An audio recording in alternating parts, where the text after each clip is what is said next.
আপনার মর্যাদা আল্লাহ বাড়াই দিবে ইনশাআল্লাহ।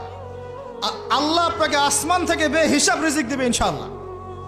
যে বোন পর্দা করছো না, আজকেই পর্দা ধরো ইনশাআল্লাহ। যারা পরিবারের প্রতি শিথিল, পরিবারের প্রতি কঠোর হন, আপনার সন্তানের প্রতি কঠোর হন, ভাইয়ের প্রতি কঠোর হন। দেখেন আপনার ভাই গোপনে জেনা করছে কিনা, মেয়েটা গোপনে জেনা করছে কিনা। এই ফ্রি মিক্সিং ত্যাগ করেন, ফ্রি মিক্সিং এর সংস্কৃতি ত্যাগ করেন, মোবাইলের সেলফির সংস্কৃতি ত্যাগ করেন, শোডাউন আইওয়াশ এগুলো বন্ধ করেন, কিছু করার চেষ্টা করেন আল্লাহর জন্যে। আল্লাহ পাক সবাইকে তৌফিক দান করেন। যারা আমরা মাদ্রাসায় পড়ি, আমরা যারা মাদ্রাসায় টুকটাক যাওয়া আসা করি, আমাদের জীবনের উদ্দেশ্য যেন এমন না হয় যে একটা ইমামতি হলেই বাস কাম খালাস। না, একটা ইমামতির জন্য আল্লাহ আপনাকে সৃষ্টি করেন না। একটা বই লিখেছি বাস অনেক কিছু হয়ে গেছে, একটা মাদ্রাসা প্রতিষ্ঠা করেছি বাস অনেক কিছু করে ফেলেছি, এমনভাবে কখনো চিন্তা করবেন না।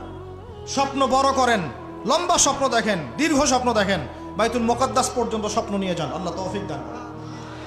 আর আমরা কোনো বিচ্ছিন্ন জনগোষ্ঠী না, আমরা একা একা কখনো আইন হাতে তুলে নিব না, ঠিক আছে? আমরা একটা পুরো জাতি করবো ইনশাআল্লাহ, ওই জাতিগতভাবে আমরা এগিয়ে যাবো ইনশাআল্লাহ। আল্লাহ পাক আমাদের প্রশাসনকে হেদায়েত দেন, সরকারকে হেদায়েত দেন, আম জনগণকে হেদায়েত দেন, মা বোনদেরকে হেদায়েত দেন, যুবক ভাইদেরকে হেদায়েত দেন। আর আমাদের এক একটা বাচ্চাকে আমরা আবু উবাইদার মতো বড় করবো ইনশাআল্লাহ।